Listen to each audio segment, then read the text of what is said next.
Mini Matters, a miniature painting podcast. Fucking hell. Welcome. I was thinking about changing up the welcome, but let's get into the show before I talk about that. It is episode 12. It is November the 5th, which for all you people is Guy Fawkes Day in the United Kingdom, which means I've always thought it's weird. Guy Fawkes Day. Have you heard of this? Do you not know what Guy Fawkes Day is? Or no? No idea. Oh, well, let me quickly go into what we're going to do in the episode, okay? And then we can get back to our Now's Ill Education, which actually leads quite well into the new segment I've come up with this week. It's very good. It's very good. There's two new ones in a way, but one's got a jingle. Anyway, I've not planned much for this episode, to be honest. In fact, I've planned so little that I don't even know what the meat of it is. I haven't done Grotbusters, and I haven't. So yeah, I was hoping that you boys could carry the show today. Also, okay. And yeah. So yeah, good. How you guys? Intro. How you guys doing? 75%. Look at that. You so boopity boopity boop. Now we've got the staples. Obviously, we've got us three on the show. Pretty good. That usually works. Yeah. We've got. So on the agenda today is do you want us to help you? Nah, really though, we've got a meat of it. We've got task. We actually have a meat of it. We can just we can talk about the stuff that people are asking us on. Yeah, well, so we've got meat of it, which I think I know what I want to do. I do want to do fucking right. Hold on, guys. Right, got it. Sorry if the use. Oh no, I could. Oh fuck! Oh fucking hell! I'm gonna run this through pre-processing, post-processing to level my audio. So anybody who's a first-time listener, we are Mini Matters podcast, and we are organised, and we are three people on a podcast. Now, okay, so we have Mini Matters. That's us. We have the meat of it, of course. We have Taskmasters. We have the new segment, which I won't tell you in. We've also got two new segments. Okay, so if you really are a first-time listener, we break our episodes into jingles, okay? And jingles are the only thing that we only do the episodes to hear the jingles. All the rest is just yeah. I'll give you a little quick example of a jingle. If you already know what a jingle is, it's relatively boring for you. Look, it just covers Martin's face. Okay, you ready? Fastest race car. That's a jingle for Fastest Race Car, which we're not doing today. In fact, I realised. The staple of... Anyway, we've got Dr. Lovebrush, okay? Let me fucking explain it, all right?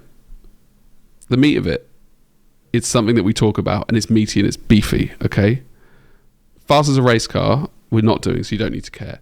We're doing things I hate, and that's just one quick thing that I hate, okay? I found another one, and it's really fucking annoying. You guys, depending on what you do, you'd have it. Then we've got Taskmasters. Now, this is a Taskmaster we've been waiting for a while. Taskmasters is where the three of us, or one of us, or the audience, come up with one thing for us to do in that month, right? Previous ones have been you build a base. You can do anything what you wanted on a base. The model of the month from Games Workshop, stuff like that. Paint your model with your left hand. We haven't done that one yet, but I still really want to do that one. We did once one that was painting 15 minutes a day for a whole week. Did I do it? And you loved it. Damn. And this week's Taskmaster, we'll get there when we get there, or month, I should say. And then we've got our two new segments. So this is the longest intro we've ever done without saying anything. I'll just say. If there's still people listening, if you are actually a first-time listener and you're still a first-time listener, then thank you. Holy shit, you're very patient. No, I think they're captivated by the confusion of what's going on. It's like a car crash. They can't look away. But to be honest, you lose most of your listeners in the first 30 seconds anyway. I've also got this right. So let's get to the news. Okay. Now we're in the news. Hold on. I fucking need that to hook that up. Yeah, hold on. Do we have a jingle for the news? Yeah. God, how dare you now? Hold on. The little to find it. Victorian paperboy. Exactly. Right. Yeah. Ooh, did I delete it? Topic of the week? No. Topic of the week. That was voted the worst jingle. Right. That's the jingle for the news, of course. I don't know if you three have anything. Any you two? Go on, Martin. Go on, mate. Well, no. Go ahead, Arne. I was going to say that on the background, there's a background noise. Like there's like it's wind. A big guy drumming with some massive drums or something. Was that in the jingle, or do you think there's? Yes, in the jingle. Right. Jingle is captivating. I was just going to ask, where did you record that? Where's it from? Is it from a movie? No, I don't know where it's from, but I spent a great amount of time finding Victorian street paper boys, basically. So that noise now is the wind, because the boy's obviously always on the street, right? He's got no real money. He's a slave, basically. You know, he doesn't get paid, probably. It's probably like a family job, I don't know. Or maybe he gets paid in food, because there was a lot of famine and like disease back then. It's tough. So, his there you name go. is Jimmy. Yeah, well, yeah, Hamish. Little Jamie. Are you ready for the news? Very much. Okay, yes. There's news? Well, I'm not pregnant, if that's what you mean. But so, yeah, we expected that. I would love another kid. However, my little one now is turning into an absolute twat, right? And wife's always been like, no, 2's enough. It's already struggling. And I'm like, we don't struggle. It's easy. Yeah, I'm struggling. I'm like, I don't believe in corporal punishment, right? But do you know what that is? Yeah. I don't know if they have it in Spain. They probably still do, actually. Well, physical... yeah, just hitting physical them. punishment, hitting your kids. Of course. But legally, well, in the UK, it's illegal now, right? Which I think is a little bit harsh. So sometimes I smack my kid, right? And when I say smack my kid, I'm literally talking this. I'm like, Pippin, stop it. Okay? I could barely feel that. Burst into tears. Like, cries a little face off. So what I've learned, okay, from smacking my kids is it's the intent that they're sad about. It's not because there's no pain. Yeah, it's not the pain. Yeah. And I'm like, Pippin, stop it. Right? I don't know, Pippin, calm down, mate. It's fine. It wasn't a real smack, all right? And he's like, oh, wasn't it? I go, no, it wasn't. He goes, all right, fine, sorry, Dad. But anyway, yes, he's a real shithead. So I don't think I want 3 now, unless there was like the first, and then it'd be fine. But the news, I was on an e-scooter. Do you know they are? I don't know if you have them in England. You don't have them? Yeah, okay. Of course. Sorry, okay. I was just expecting more of a reaction. And you're building some expectations, and if this doesn't go anywhere, it's really bad. It doesn't go anywhere. This is the actual thing after the tangent about hitting your kids, is that you're on an e-scooter. Smack it. I don't hit them. Welcome to the Mini Matters podcast. I mean, I expect that you fell and you broke your leg. No, well, it's related to. So anyway, I was on the scooter and I was late for this appointment that I had, okay, which was to play Warhammer, and he'd already messaged me. Where are you? Okay, but in a slightly, and I'd left like 15 minutes late because I had to have a nap before the game, and so I had a nap. It was a great nap, and then I was like, yeah, okay, I should leave, and I did, and I was on the scooter, and then it just stopped. It just stopped working. I was like, fuck. And I was really close to his house. I was like, I don't want to walk. So then I started pushing it with my foot like that. But it's heavy. Anyway, I twatted my ankle on the back of the scooter, right? And I was like, ooh, ow. But I was like, I've twatted myself before. It's fine. Ultimately, it was fine. But it swelled up like a fucking balloon, right? The whole thing is now swollen and purple. And the scooter rebooted itself eventually, which I've never had before. So I was able to go up the hill, the walk. But yeah, it's interesting. Basically, that's the news. And it made me realize either I'm old now because I'm 40 and I'm fucked. And you know when your granddad used to fall down the stairs, or he'd come back with a bruised face and his whole chest would be red, and you'd be like, fucking hell, what happened to you? He's like, oh, I just literally fell over in my house. And you're like, Jesus, we're meant to die. We're not meant to live to 90. Anyway, I mean, I hit it hard. Don't get me wrong. I twatted it. I was trying to like fucking move this thing, but it was on my ankle. It was on the bone of the ankle, right? And I was like, it didn't hurt that much for the swelling and the bruise that has come. I just think I'm getting old. Yeah, happens. Yeah, I think. I mean, I've thought about this a lot with any physical exercise now. Is like, I don't know what it's like to be a young like person going to the gym, like all these fucking influencer fitness people. I realize they're much younger than me, healthy. And so their ambition to like really get into shape, like they think that they're gonna get in better shape than they are, whereas for us older folk, it's more about preventing injury. That's all it is. Yeah. That's all it is. And prolonging life. Like, I'm fully aware now. Potentially, yeah. It's been 4 years since I've like really done any exercise. I've done sporadic. I played football, but I was so fat that I couldn't really play. Like, it wasn't like when I was younger. And in those 4 years, I've realised that I've just sat on my ass, done work. I mean, I'm talking really sitting on my ass. That's deceiving. Okay, that's not even got little things. Yes, there's a bike in the background for anyone who can't see my finger. It doesn't. It's too big. They sent me the large instead of small, so I'm ridden. But yes. Anyway, point is, I'm pretty sure if I continue on my just by doing no exercise, I'm pretty much early graving myself. I'm shaving like 20 years off my life probably. So that's the wait. I think I had another news. Oh fuck yeah, I did. A better on point news. Okay. Better than we're all gonna die. Unless you exercise more, right? I mean, welcome to the Mini Matters podcast. We're all gonna die. Some of us sooner. Yeah, exactly. Also, I've added that Discord, which you're already in probably if you're listening. But anyway, look, fucking hell, I painted. Oh yeah. Those are news. That's pretty much the meat of it, to be honest. We should bring back the journey, to be fair. Yeah, I mean, now actually we could bring back the journey. Martin doesn't really want to do the journey in the same way we want to do the journey. So the journey. I don't think I've said no to that. I've noticed that there's been people who've been writing in that thing in the Discord, but it's just to do with you. It's not actually. No, everyone has a different journey. Yeah. Okay. My journey's been my concept of everything works out. Okay. 400 grand debt, whatever. Oh, it's really bad. Yeah, it was. But 7 years later, I'm out, sort of. So everything works out is all about perception. Because in that hole, when you realize that they might take your house and your wife might leave you and all this stuff, right? I didn't ever think that. But just saying that's where you could go with it, your brain. Or you think, do you know what? It probably will work out. But if I didn't think long, it wouldn't have worked out.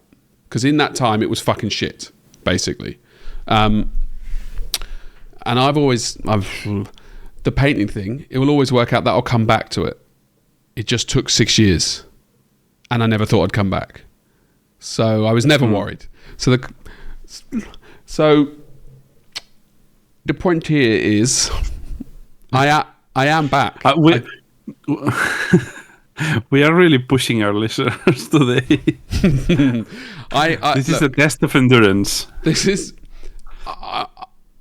I'm happy. They got a morsel of something to do with mini painting. But no, we're back. We're back with painting. Right. This is the most fun I think I've. Look. All right. Look, I'll be honest. There is an actual point here, right? Because you've painted, you didn't paint, and you were almost like obstinately avoiding painting for a long time. This is where, when I started doing this thing with you guys, you were like, I don't paint. I'm not a painter. Fuck painting and people who paint. Now, all of a sudden, boom, enjoying painting. Massive news. Am I enjoying it though? So let's rewind a little bit, okay? I started painting this model 2 years ago, I think. 2.5 years ago. So that can't be right. Let's say a year ago. And no, actually that is right, because I started painting other stuff. I put it down because I started doing freehand on the cloak and I realized I can't do it.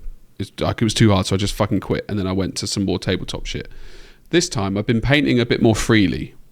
And I'm actually surprised, I think, I'm surprised it's taking a different direction from I thought. It's basically more R now and less Golden Demon, right? Which wasn't a deliberate conscious thing. Martin's little alarm bell's going off. No, I like if you look at my by that description, it's like R now doesn't paint display stuff, or what are you saying? R now doesn't paint heavy metal style. There's a very distinct No, difference. but heavy metal and Golden Demon is not the same thing. Did you mean to say heavy metal? Because you said Golden Demon. Oh, to me they're the one in the same. But yeah, you are right. Oh no, you just meant Games Workshop style. And Yes. yeah, that's totally fair. This is more like R nows and less like me. Yeah, and that's I'm using that term loosely, by the way, not R now, because it's not R now style, right? Like, Of course. yeah, but it's different from the previous models that I painted, I believe. Yeah. And I had a lot of fun painting the black stuff, the cloak, the helm, basically not the N&M, okay? And N&M is the thing. Fuck's sake! I've just got Andy now in my ear saying you can't say N&M, and then him laughing in my face at my pronunciation of M&M, and then him telling me to say N&M, and then laughing again. Just stick to it. It's called N&M now. Fuck it. I don't know what it's called anymore, but so I tried, and I've spent as long as I did on that N&M as I did on the rest of the model, right? And I've restarted it like 6 times. And I kind of got into a semi-pit of despair thinking, this is where I was before, and I can't do it, basically, right? It's impossible. I didn't think that, but I was like, this is fucking hard, and I'm having to do it a lot. And then I thought, just keep going, innit? Just don't worry. Just crack on. And that's what I've done. And I was trying to do N&M with, that's right, with bleached bone and snakebite leather, okay, and a little bit of white. It's a bone sword. It's a wraith bone sword, right? So it doesn't follow the normal, but it's shiny because it's polished because it's a sword. Yeah, sure. Fine. And last night I got it to a little bit where I'm happy. I'm not saying it's finished. It's shit. Like I can objectively look at it and go, that's not good. If you understand what I mean, right? But I'm happy. I'm happy with where with as hard as I found it. It's closer to It's closer to what you expected. Yeah. Can I just quickly mention for anyone that wants a clearer image in their head of what we're talking about? It's an Oathway Eldar Warlock. So the black is Oathway stuff, the bone is Oathway stuff, and the model is Oathway stuff. And it's an Eldar Warlock. It is. Which, I mean, that might be obvious to someone who's listened to the last 6,000 episodes of this podcast that you paint Eldar a bit. That's true. That is true, actually. Yes. Yeah. So look, in fact, right, I know we would never save videos, okay, but you guys won't be able to see this, but the viewers at home will, okay? Look, that's the Elder guy. You can't see, right? And then that's the N&M that I've trying to do on the sword. You can't see it. But I'll send you a photo. Right, so I'm happy with the helmet. I'm happy with the thing. I'm generally like happy with it. Generally, not genuinely. Generally. Oh shit! Wait. Oh okay. Well, hold on. Right. So, just for full context, there you go. You've got a picture of the model, okay? Martin and R now. Cool. Now, oh shit! Wrong one. Right. Now, it's not a great photo. I will admit that, but it's not important. So the top half I'm more happy with. The bottom half is much more the old style, and I kind of want to redo it all, right? Bottom of the figure, you mean? Yeah, it's like the old, pouched things and just bleached bone on blah, blah, blah, right? So, and I want to push some other stuff. But anyway, we don't need to dissect, and I don't want to... Go on. I have to say, the helmet and the white on the helmet and the black, it's a lot more than I expected. Better. More what? Better or just more paint? Yeah, it's better, but more in a more complex than I expected. Like because you were doing the heavy metal style before, and now you said that you are trying to be a bit more loose. You are actually doing quite a lot looser than just a little bit. It feels, and I think you are succeeding actually. But yes, thank you. And it feels more fun in one regard, right? And only because I can semi let go, if that makes sense. I'm able to paint, and I can kind of feel like what works, what doesn't work, if that makes sense. I look at the stuff and I'm like, ooh, that feels wrong, if that makes sense. Obviously, Martin, you're a distinguished Golden Demon painter, and now you're a professional painter. I'm someone who painted 6 years ago, basically. That's where I'm at, if that makes sense. So, and I've never had a feeling of any kind of ownership or my style. I think we spoke about this last week in the episode, right? That I want to be a bit more free in painting and enjoy it and learn from that, rather than getting bogged down in I want to do this, right? But it's interesting that the first fucking model I paint, I suddenly got to the point of I want to do this, which was NMM. But I just sort of thought I'm going to crack on. But I'm aware that if I wanted to make that metal NMM, then I would have really had a problem. Why? Because I couldn't resolve it. I spent a day, 2 hours, right? With can I just say, Play Dirty with Mark Wahlberg as the background film was probably one of the worst films I think I've seen in living memory. Okay. Sounds about right. Oh, it's bad. He's one of my favorite actors. Is it? You're setting yourself up for disappointment there. Yeah. Have you seen the other guys? All time, like possibly favorite film. Guys with Team Dwayne America. Johnson and Sam Jackson, Yes, where right, the they're, intro. where they're Yeah. overtly rock star cops jumping off a roof. But I like And that they then Foo died. Fighters hero, and they just Yeah, die yeah. because that's what happens if you behave like that. It's fucking good. I also liked it when he shouts America, when he drives his Prius really fast.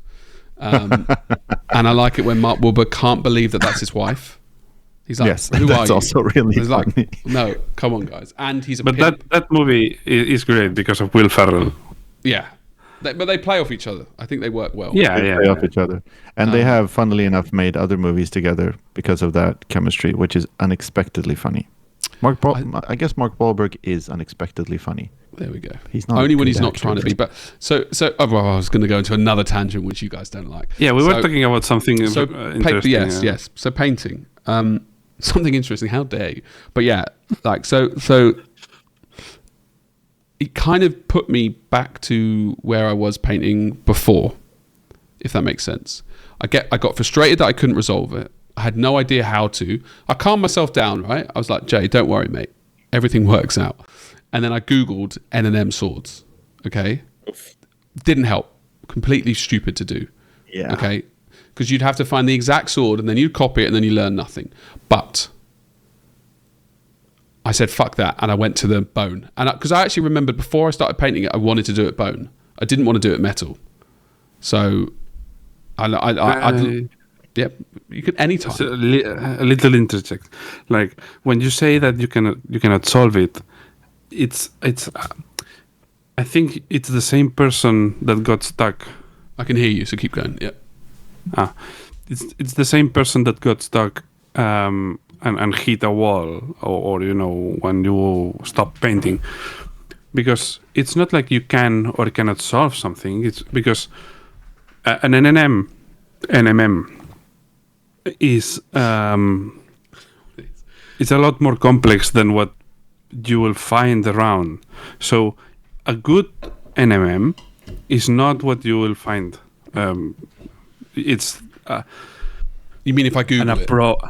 It's an approach to what an NMM should be. So is what you when you say solving, what I probably think is this is absolute shit as an MMM, but you consider it as okay. So what I'm saying is that everything that you do will be an approach to an NMM. Fuck me in this fucking word. So what all this means is that you just have to do it, and at some point you will end up doing it better. But there's no solving it, because I get you. Because you will Sort of. because you will not. Even if this seems like a bit of a You'll never slap do in it the perfectly face. or realistically, and no one ever does, I guess. it will take years and years of doing NMM to really do an NMM. Yeah. Look, and it's also. Can I say that because this is feels a bit blurry to me because it's like, yeah, if you try to fix what you're doing, like Arnaud's, I think what Arnaud is saying is like you can't resolve it and just make it work as a switch. Like it's something you have to kind of progress through. But also, I find with a lot of this stuff, like you decide to do an MM, you have to look at like you're saying, you're googling swords to see how people paint that, and then you're like, well, it's not exactly the same sword, it's not using exactly the same colors. It's also just, yeah, it can't be that general anyway. Like you need source material, you need to look at reference photos of actual metals, and you need to kind of think about like, why would I find this a lot with any kind of painting really. It's like you're painting in a more Arnaud style and less of a me style.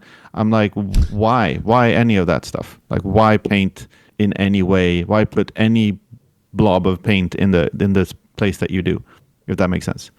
I feel like that kind of loose painting might work really well, but at some point it might just be that you don't know why you're doing anything and you're not sure why it's not working. And then maybe you need to start kind of figuring out like, well, why are you painting this way? Fuck. So I guess that's the meat of it then. My meat of it was going to be on judging, right? I feel That's like we and that was going to be not other people's judging. I'm not bitching, more about it's closely related actually. Yeah, because what we are saying is that you are judging something that you are doing, and you are considering it a failure if it's not up to your standard. But your standard can be your success can be a failure for me, and the failure for you can be a success for someone else, and because it's not a. If you put that line, you are setting yourself up for failure, because anything that it's not that, it's bad, and it cannot be like this. Because you will do whatever you can. It will end up as good as you can, and the next one will be better. But that succeeding or not succeeding, I think it's damaging for you. Succeeding is damaging. You mean thinking that I've done well? No. Thinking about thinking of it in that binary sense of succeeding or not succeeding. Yeah. Yes.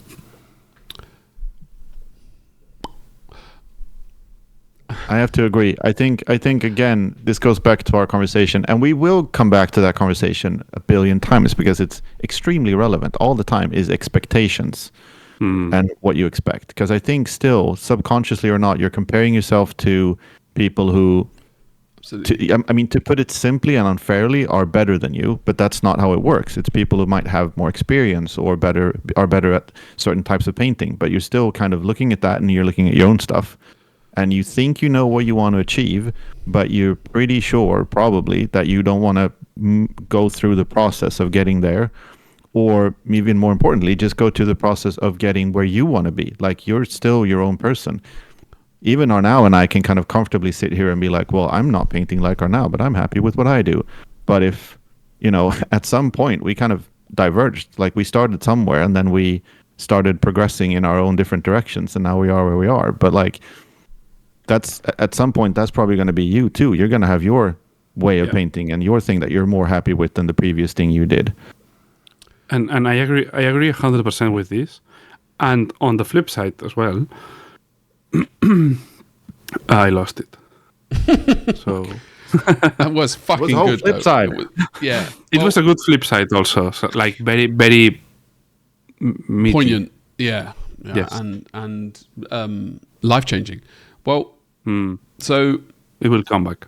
Last week's, as soon as it comes back, tell me, and I'll stop talking. You quickly say it, and then I can right, and then we can jump back to it. It's so that's okay. There's a few thoughts going on in my head. Last week or whenever it was, that's what I wanted to say. I think I had the comment. I want to find my own style, right? so it's less prescribed. And obviously, I spent a lot of time with Alfonso, influenced because Alfonso was the first and only person who's ever taught me. Right, I've not learnt from anybody else. I had a lesson with some people who shouldn't have. I remember. So, but keep going. Oh, go. We were saying about the expectations, and I think having a very specific expectations that are very good, it's also good. For example, if I do a bone sword like you want to, and I do it properly, and I do it well, and you try to emulate that, this will be a lot better for you than if you try to emulate a shit thingy. So being ambitious is pretty good. It's pretty rewarding, but you have to be ambitious consciously and targeted. It cannot be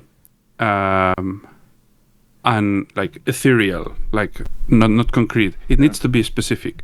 So if I give you a non-metallic, that it's a proper work non-metallic, and you try to replicate that, you will achieve a so much better result than if you try to replicate a shit non-metallic, But you don't know. Is the catch-22 I do know. there? No. Me as a person who doesn't know what's good or bad, if I try and copy a bad one thinking it's good, and my results are shit, you as a bad painter, not you, Juan, as a bad painter would not be able to tell, and that leads into judging on why some judges are bad judges because they're not good painters.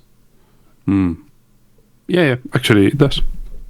And why, for example, certain companies who have maybe marketing people as the lead judge, and I don't know what the other guy did, a game designer, it's not the best thing. But we said it already in that Golden Demon episode, possibly that the year before, even when you had some great painters as judges at Golden Demon, some results were still confusing. So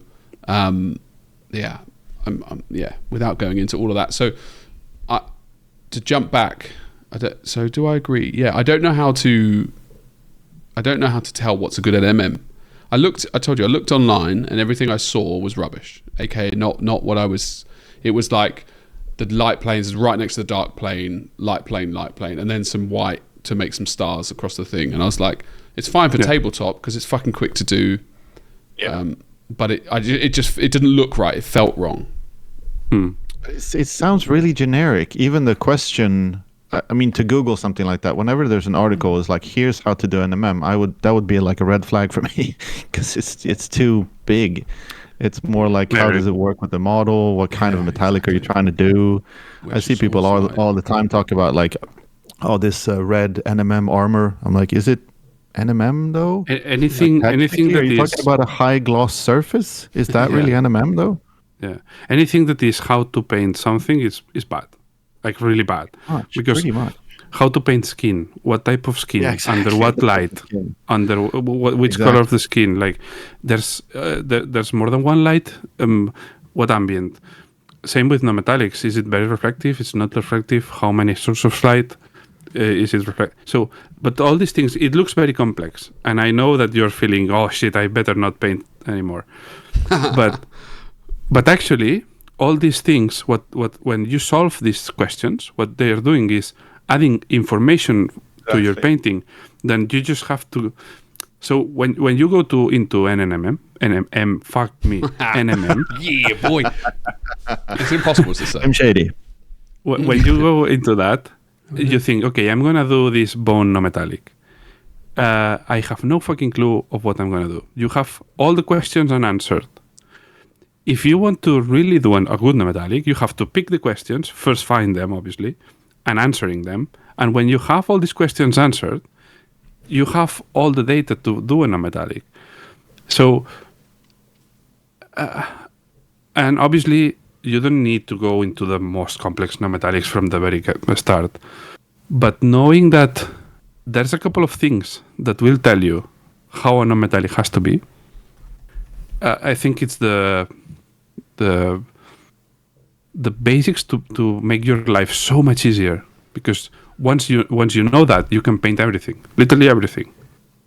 So the episode of this will be how to paint NMM, And that's what I really have to agree. It's kind of what I was trying to say before about like answering those kind of why questions. It's said better. What Arnaud just said is like asking all those questions will give you all the answers. You'll have an answer to all of that stuff. I mean, even just now that you mentioned it, like one of the most basic things. How reflective is that metal? Sometimes you'll see people do NMM all the time of like really kind of burnished, tarnished armor that's not really reflective at all. That's also NMM. But if someone was like, "Oh, I've studied how to do NMM, so I can do this armor," like that's completely different. It's going to look completely different, and you have to approach it differently. So, and I mean, also I should mention like specifically you, Jamie, if you wanted to have a good list of here's like really good, well done NMM, I feel like you could just ask us.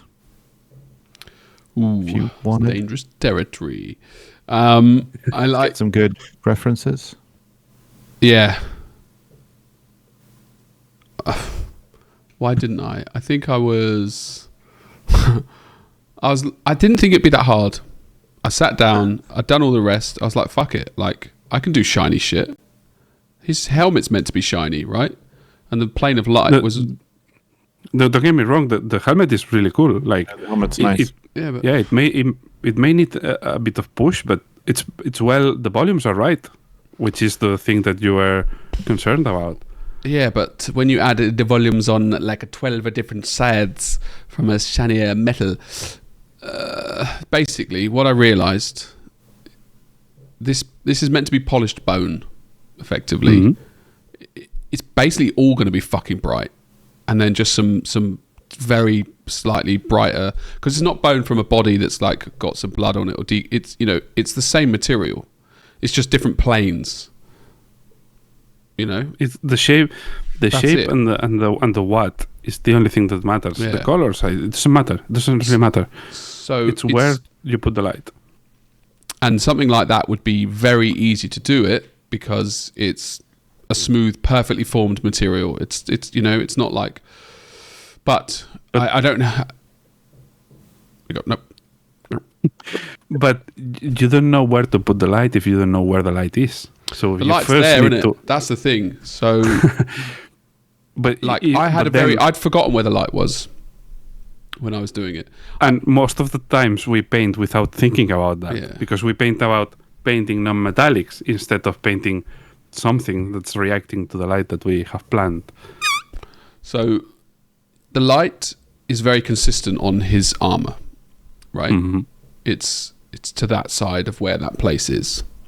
And the sword, admittedly, the sword could be slightly differently positioned, right?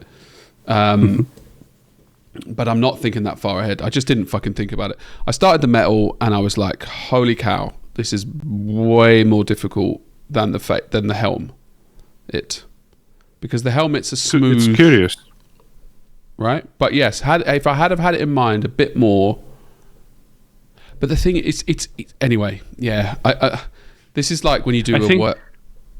I think you got into the default, which because there are some things that are well done and you clearly know what you're doing, but then some other things I can see perfectly how you have not thought about it. Because if you know that the light is coming from above, right? The plane on the sword. I mean, don't get me wrong. It's cool. It's cool. But if you want to improve upon it, there's two different planes that are pretty easy on the blade, to see, right? On the blade. Yeah. Well, so looking at the photo, I've got I mean, where the shadow is at the top. Anyway, we can't go because people don't have the photo and stuff. But yes, looking at the photo, as I said, when I painted that blade, I had no concept of whether the sun wasn't important. I didn't even have it in my mind, right? I was just like, how can I make this look poppy and polished? But I wasn't like, let's try and make this. But having that light, I can already see roughly where I need to put the. I'm moving my mouse over it like there, and that should probably just be one smoother big plane. And like I've done no blah blah blah. So to go back, related, unrelated, this having that in mind is going to help, I think, a lot to really know. Okay, this is where the light's coming from. To go back to the expectations in your mind before you start something and that damaging you during the painting is kind of what, it's not a deliberate thing why I'm not on Instagram and stuff and why I don't follow, but it's like I'm not on social media because I don't care what other people are doing, basically, because they're never going to do stuff that I'm that interested in, aka Elder. And whenever something cool comes up, people just send it to me, and I don't want to spend hours and hours on those things. But I'm still heavily influenced by things that I see when I do see, when I go to the competitions, I still see these things, and that's where my unrealistic expectations are coming from. I'm like, we've been through this. I saw that bloke you did years ago with the bone shit, and I was trying to recreate. I didn't know you painted it. Same with you, Martin, on the S03E and all that kind of shit. So you're massively influenced from external sources. And I had other stuff, but what you forgot your thing, so I was like, let's jump into yours. So bottom line, the news, because it's just still the news, I really enjoyed painting the model. Like, I had super fun on the helm. I did that first helm, shared you it, went away, thought about it while I was sleeping. I mean, literally just like I'm visualizing stuff in my head as I paint now it's that's painting with your head. Yeah. That's literally that's the most important thing about painting. I assure you. It's like wanting to undress a girl with my eyes. It is. It's just better. But when I was doing 40k list building, I would always be thinking of stuff in my head when I was sleeping. It's like, this could work. So I didn't realize, but that started happening here. I'm looking forward to doing it on a harder model. Harder is not the right word. A larger. I still prefer large scale somehow. I'm talking 30 centimeters. Anyway. So yes, I'm painting. I really enjoyed that. I hated doing the N&M on that until I realized I'm going to do it on the bone. And I'm still thinking if I try and do N&M on a sword properly, I'll hate it. But it's the wrong approach, as we've spoken.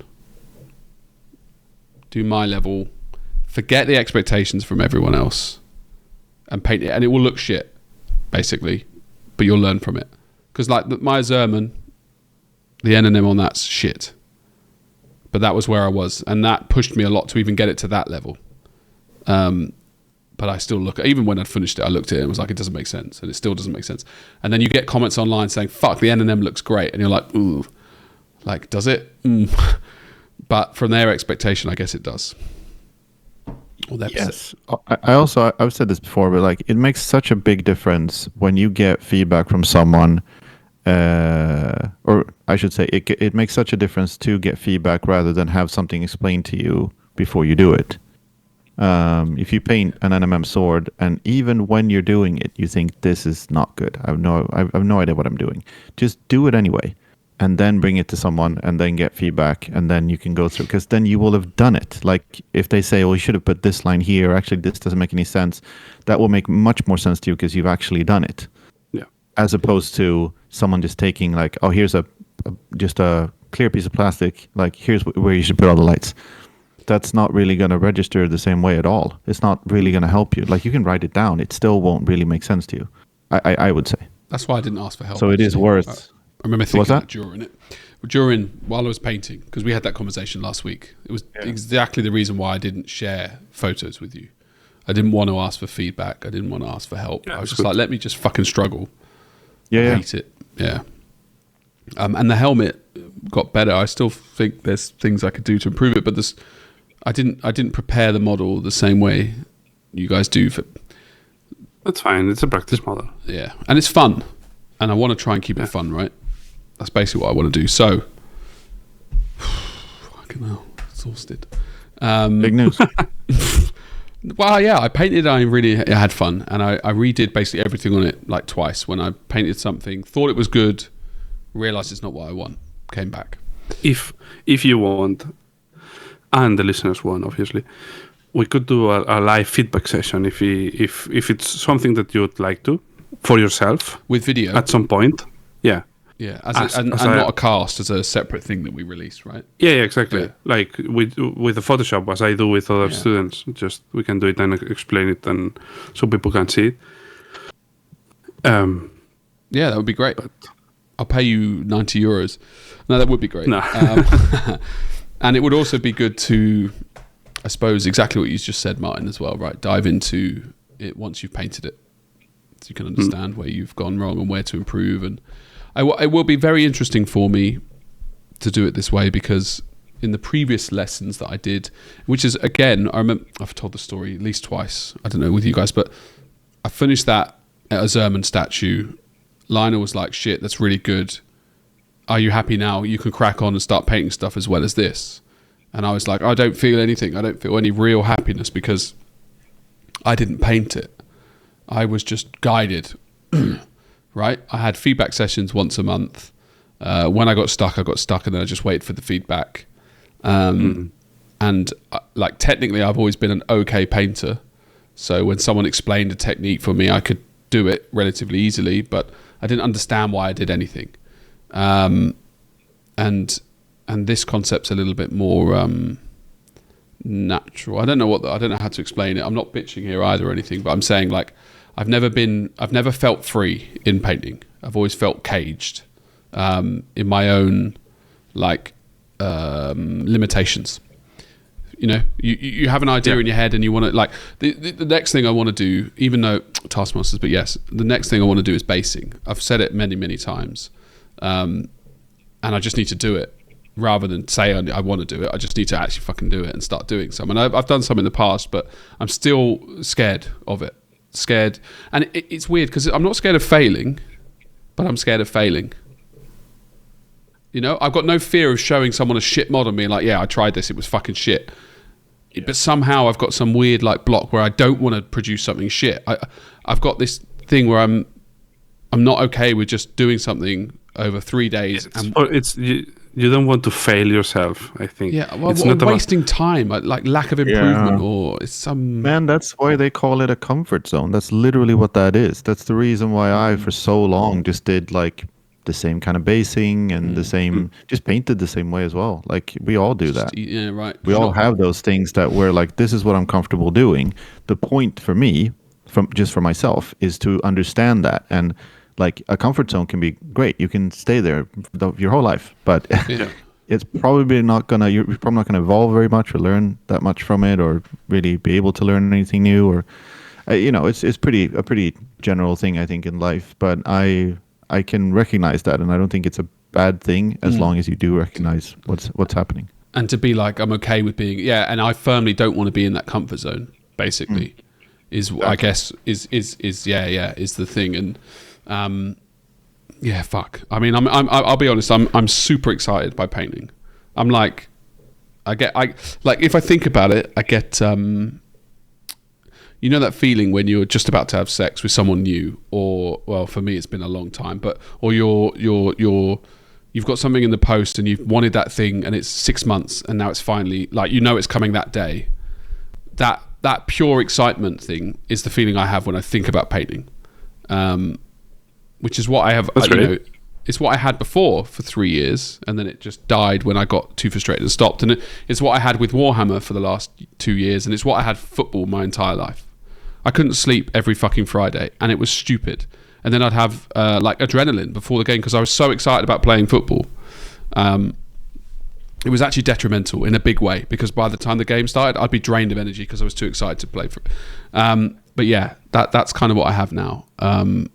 You know that it's been scientifically proven that the feeling that you have just before you open your Christmas presents is better than anything you can feel after opening them. That's like a real thing. The dopamine rush, like the pure, the top and also level. just imagining how good something might be. It's like planning a trip and then exactly. I really enjoy planning trips. Well, this is interesting, right? This is off topic on painting. But it's on topic of the thing of you can't be so happy that you want to be sad, okay? Right? Are we now announcing when we go off topic? This is a new thing. Yes, yeah. I'm trying to keep it clear for everyone. Okay. Although I've done it like 12 times already in the episode and I've not announced it. It's just to keep it clear. Right? I've thought about it, right? This whole thing, Martin, where we were talking and I was trying to explain that you just don't get angry, right? And then everybody in the room was like, what the fuck are you talking about? When you get angry, you get angry, right? And I was like, but just don't. And then I was like, yes, but this is also off topic, but when someone puts an idea in your head and you disagree with it, it's that idea is still there. And then you sit on it and you mull over it, unless you're a cunt, right? Like, every so you guys said, or I now said by proxy, you are sad if you want to be sad, even though you think you're happy, right? I said when I'm always happy. I said, it's a blanket statement. It's obviously not true, but conceptually, roughly true. And I said I sometimes look forward to being sad. Okay, right? And then you were like, that's, and I knew it while I was saying it. That's obviously means you're not always happy. Because you're pining over a feeling. Missing something. Yeah, right. And then I thought about it yesterday. It's less funny for everyone else, but yes. Like, I'm extremely nostalgic, right? Like incredibly so. And that's why I record so much stuff. It's why that video with Albert in Manchester, and actually I do enjoy filming these shit videos which aren't good for anyone else, but they take you back to that place, right? But when I'm nostalgic, I have two emotions at the same time. I have extreme happiness and extreme sadness, right? And they're just both there, and you're like, fuck, this thing was amazing. Like, I loved this so much, and I would love to be there again. And that's where the sadness, happiness comes in, right? Yes. And I'm always like, I get nostalgic for like it almost in the moment while it's happening, right? And I'm like, I know that this feeling will go, but I want to keep it somehow. And then I get the where the fuck am I here? Then I get the like, just life's fucking amazing, right? Like, if you take a second somehow and you can click yourself into that, when you realize. Like even leaves falling off the fucking tree when they're dying doesn't make sense to me in the mentalness that is the world, right? Like, the sun gives energy to the trees turn that energy into fucking fruit, the fruit eats the birds and then the spiders, and then eventually it gets back into us because we eat fruit and animals and everything. So literally all life on earth comes from the sun, and then I just think, like, even we went through this monitors, like, how does a computer work? And it's just it is like a miracle. Even in the fucking van when I was saying, how does voices work, right? And you guys, and then right, like, if I think about a voice, it blows my mind. So and when I get to that point, right, I have butterflies from excitement from thinking about how good life is. Okay. But when I was like getting nostalgic, I was thinking, am I just really, really sad in this moment? I was listening to Travis, right, from The Invisible Man. It's like 2001 maybe. And then I was thinking about how much I loved my life at school. It was fucking amazing, right? And then I got to like 16 and I kissed a girl. I was first kiss 16. And I was like, whoa, pff, like life's even better than I thought it was before. Anyway, the point here is every time I think back on my life in the past is the best time of my life. Except for like a 2-year period. Yeah. But isn't... And maybe we will disagree, but isn't nostalgia before it was always better? So, in a sense, is a discomfort of not having the same as good as it was before. So, if you know what I mean, like if you are so which I know you are, because obviously all the old Hammer and all these things are pure nostalgia. Isn't it because it doesn't let you enjoy the present in a way? We are getting into fucking deep therapy. Nostalgia is could actually be another meat of it. I've had a lot of thought about this as well. It seems to be a really, I experience it as a really big thing for like our generation. We're fucking obsessed with the way things were in the like late 80s and 90s. Yeah, but I have nostalgia for even our trip that we just had in Golden Demon. Of course. Right? Yeah, like so yes. I don't know. Yes, you might do. I just want to say maybe that's not quite nostalgia, though. I guess we could look up like a dictionary definition, but I think I personally wouldn't say that that's nostalgia. Something so from like a just, childhood or exactly, or like a period in your life. And also, I think there's a little bit to do with a little bit like Arnau saying that it's missing more of a concept and an idea and something. When you just have a good feeling about a memory, that's not necessarily nostalgia. Especially when it's like sentimental longing or wishful affection for a period in the past. So it's loosely, I agree with what you're saying there, Martin. But yeah, apparently definition-wise, it's just something that happened in the past. I think it's different, the feeling when you have nostalgia for something and when you remember it fondly. Yeah. I do have nostalgia, for example, when we used to play at Dark Sphere, that period. It gives me that feeling of warmth, of it's almost inexplicable. Safe place. But then, that was just great. But then I do have good memories of other games that I have with other people, but it's not the same. It's the nostalgia is like I don't know how to say it. It's more like a package of warmth and instead of just the moment. Yeah, that's me as well. Yeah, for sure. Nostalgia of a feeling specifically in a period of time that meant a lot, that was a meaningful thing is my nostalgia. Yeah. Also, I would argue that nostalgia is missing something, longing for something, remembering something that you definitely can't have again. You can have something similar, but you can't have that thing. So like the trip that we went to recently, we can do that again, and hopefully will. And it will be soon enough that we will be essentially the same people. I feel like it will turn into nostalgia when we talk about like, remember when we used to go to Golden Demon in 20 years from now? That's a difference for me, when it's like a time in your life that you actually can't have again.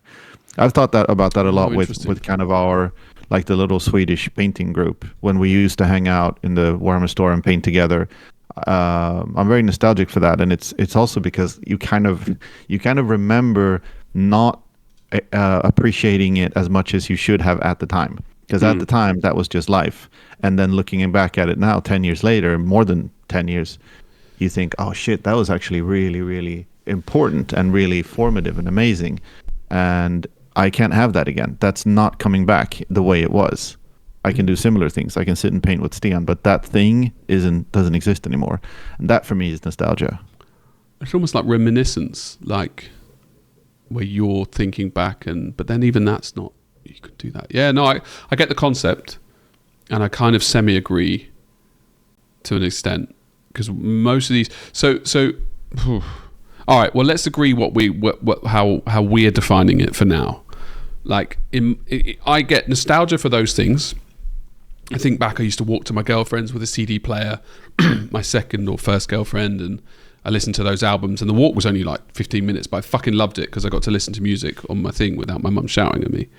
And then I also think I have nostalgia for things that happened more recently.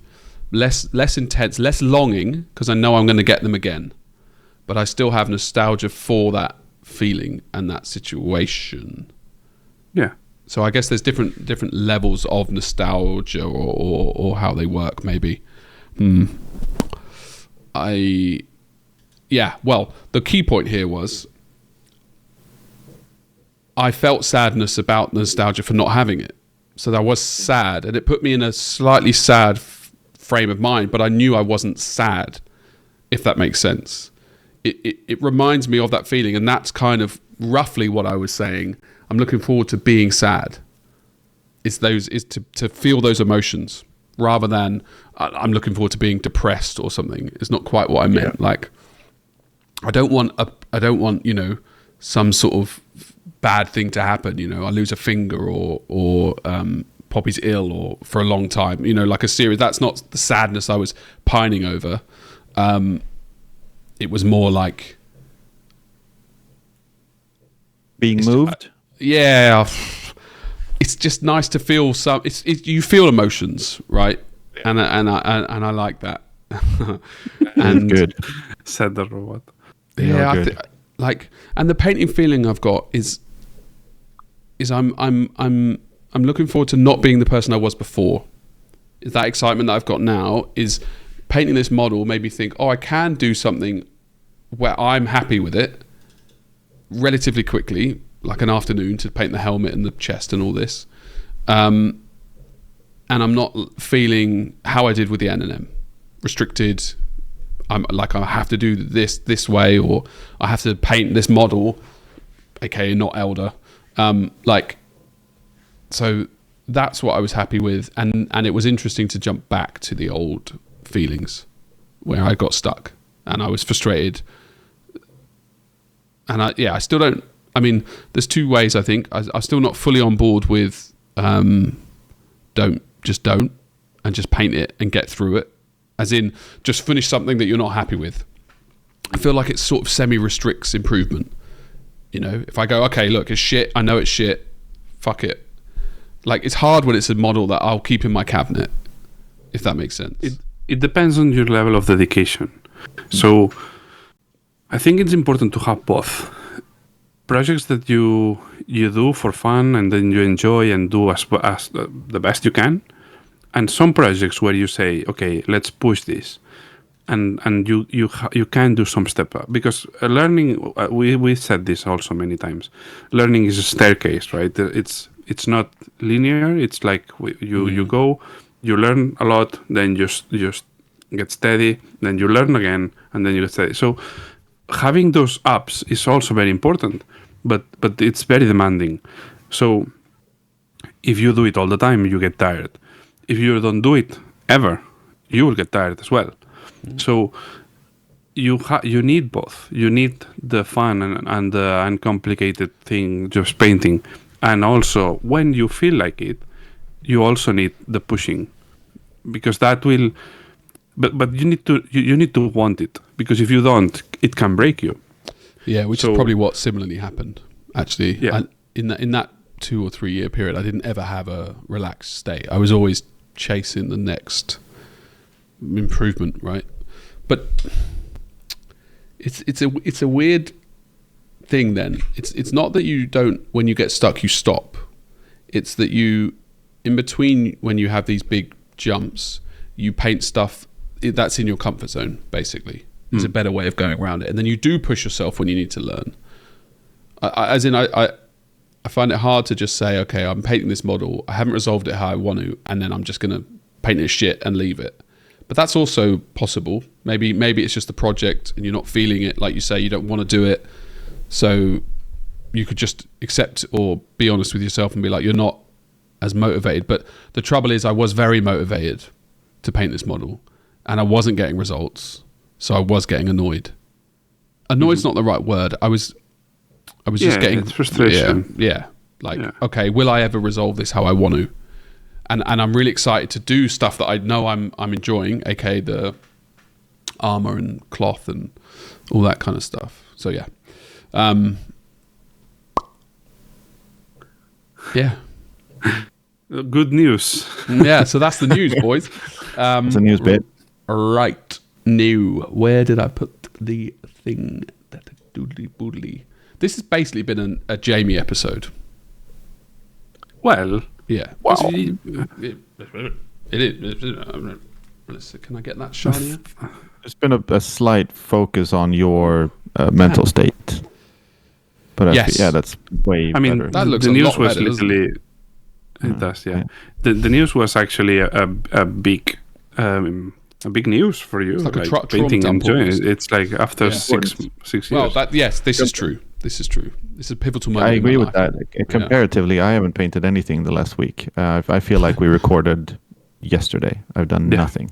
Me neither. I've been sick and Yeah, there you go. Arnav's been sick. Fuck are we going to talk about? Well, that is news. I just sort of, I'm shocked that shit camera was just a thumbprint. Oh, now try and clean yours. yeah, I was thinking, could you imagine if my camera was Like- just shit because of that? Just literally just a little rub, and now it's HD, and I'm like, wow. Prepare yourself. I'm For the skeptical of reveal. yours. Worse. just the same. No, It's the same.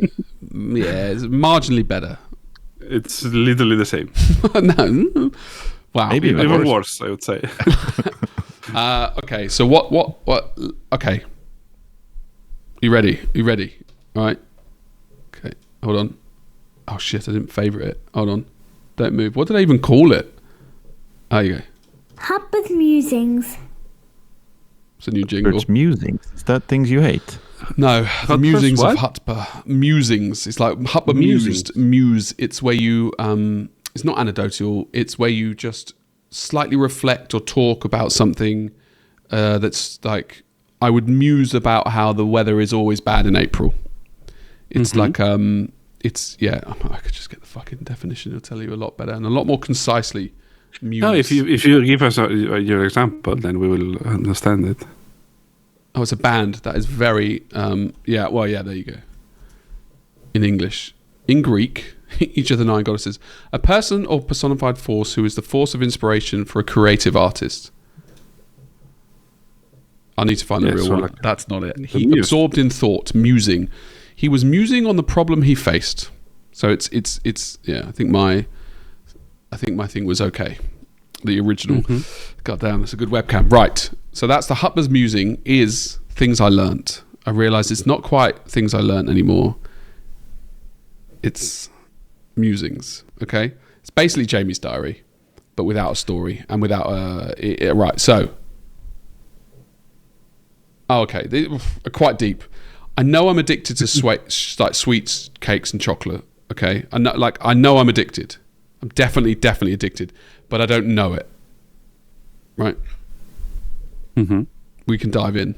Oh shit! I don't know if anybody voted on that. Anyway, I used to walk with my little toes. I didn't realize it for my whole life, and now and not the big one. And now I learned about like 8 years ago to walk with my big toe. Okay, that's crazy. Yeah. It fucked me up actually. I think because I was right. I'm still not washing my armpits with deodorant as well, which actually led on to something else really good. No, you are using deodorant. You're just not washing them with soap. Soap. There you go. Thanks, mate. Didn't sound right. So none of these are model related. I'm surprised by. You are? A little bit. I didn't realise I hadn't reread them when I went through, but they were just my musings. I think we should. I'll try and bring them back to modelling. All right. Yeah. Okay. By not programming on the stats website. Oh, this is actually interesting. If the others weren't. So every like my whole life normally I have a project, a program, web program or something, right? That and so I've never been bored because they're always so engrossing, so enveloping that I'm excited to do them and I just do them. But now I'm not doing them, right? I couldn't give a shit about the TTS stuff, so I've got no hobby. I've been trying not to paint when it's dark because my eyes get tired, and in the end I did. But I realised if I don't have that, I don't know what the fuck to do with my life, and I feel very bored, and it's just weird. But now I've replaced that with painting, so I'm quite happy about that. I had to wear a jumper because my t-shirt was too dirty. Right? It fell apart because of not washing it for like 70 days. No, it was a work meeting, and I like my kid had banana at night, so it was just filthy, and I had to wear a jumper. I was like, shit, it looks bad on camera. And our real doctor's annoyed that Dr. Dre gets to use the doctor title, but he has no doctrine. And that was Hutper's Musings. Let me know, guys, not you two. Go on, Martin. I was going to ask, is this something that the listeners will vote on and then we do deep dives into? Yeah, but I mean, maybe we could just do, you guys get to ask one if you want to deep dive into any of them. Definitely not the last one. The doctors. Yeah, Dr. Dre. Right, so what would it be? Podcast fast as a race car. Yeah, we got like 1 vote. Oh, 2 votes. Okay. From last week, the standard is much higher than I realised. That's what the people want to dive into. The standard of Golden Demon. The standard of Golden Demon is much higher than you realized. No, Martin and Albert. Ah. But I think... Oh, you don't give us enough credit as painters. Yeah. I just thought that was a nice throwaway thing to say. Yeah. Well, I think we did dive into it actually. Yeah, we did actually. I thought because you asked us if we were, and I was like, huh, and then we did actually dive into that last week. Okay, one second. And I told you an anecdote about the girl. Right, hold on. Okay, and then the other one they voted was more people like Darren's rule than I realised. So if anybody who doesn't know, that's Darren Latham. I guess he's a sculptor now at Games Workshop, not a painter. Yeah, so he's the world famous elder painter sculptor. And the rule I disagree with, like wholeheartedly, like to my soul core, is that you and so we had discussions with some people at Golden Demon. I don't know when I brought it up or someone brought it up, but the rule change was basically that you have to have sculpted your own sculpt, right? In any category. So every category now, you have to have sculpted it yourself, otherwise you can't enter it. The first thing, okay, just before we go into it, because this is an open conversation, I think it's mental that you're allowed to use GW sculpts sculpted by other people, but you're not allowed to sculpt by someone else. So that's the first thing that doesn't make sense to me. Now, I'm going to do both what I think, okay? My reason why I think it's bad, exclude that was just me being petty, is it limits creativity, is my belief. Happy to change it. And I believe on the other side of things, the reason why it's a good rule is that it stops people buying their wins, aka one of the world's best painters who can't sculpt could pay who knows what a sculptor a lot of money to sculpt them a fantastic piece that's unique and will let them show their best painting, right? I disagree with that. Well, yes, so do I. But that was the argument. Okay. That was the argument that I mean, Martin, you were there when we had the conversation, right? And so was Andy, and so was Albert. So these were it was us five. That was where, and you, Martin, and the other people who agree. So, yes, we agree, and I'm happy to agree to disagree. But we haven't gone into this far yet, right? We haven't dived into it. We had the conversation maybe 5 minutes, and Albert and I now. So, I think it's a relevant discussion to have. I do think there's. I can also see both sides, if I'm honest. I think so the term buying your wins sounds very harsh, and I think it was Andy or someone who made that point with a specific model, that it was like this model won more than the paint job, and it was really impressive, and it was done by a sculptor that wasn't GW. Like I can kind of see that. I don't know if I mentioned Aroba's the piece in open. I just think I think it's a little unfair to David Aroba to say that like he didn't do an amazing job with that orc, and that he couldn't have won with something else. But I think there is something to be said for how striking that model is, and there's also the fact that like. Well, so basically the argument is that like, oh, but you know, the model doesn't matter unless you paint it really well. But like that, if that was less true, then people wouldn't convert as much as they do and build the cool bases that they do. The judges can't not see cool sculptures. That's not how it works. So if someone has something completely unique that they or anyone else has sculpted, that just a model that no one's seen before, then that's going to be really striking. If I was a judge, I would notice that. Like, of course I would. And then if I was a judge and I knew that anyone's allowed to bring anything that anyone has done, then yeah, I might end up choosing those models that have been sculpted by professional sculptors and not by the painters themselves. For the wow factor, right? Like for the wow factor. And if that then counts as like, oh, that person just bought their win, I mean, that's maybe selling them a bit short, but there is something to that, I think. To me, the problem is really kind of the bigger discussion of like, what are you allowed to do and not do in a more technical, like minutia sense of like some entries we know got disqualified over the last couple of years for things that to me doesn't seem like a huge deal, like something that breaks the competition. Yeah, I mean that to me is a bigger issue. It actually, they're the same issue in my opinion. Those micro, like they're one and the same. They're coins from the same cloth.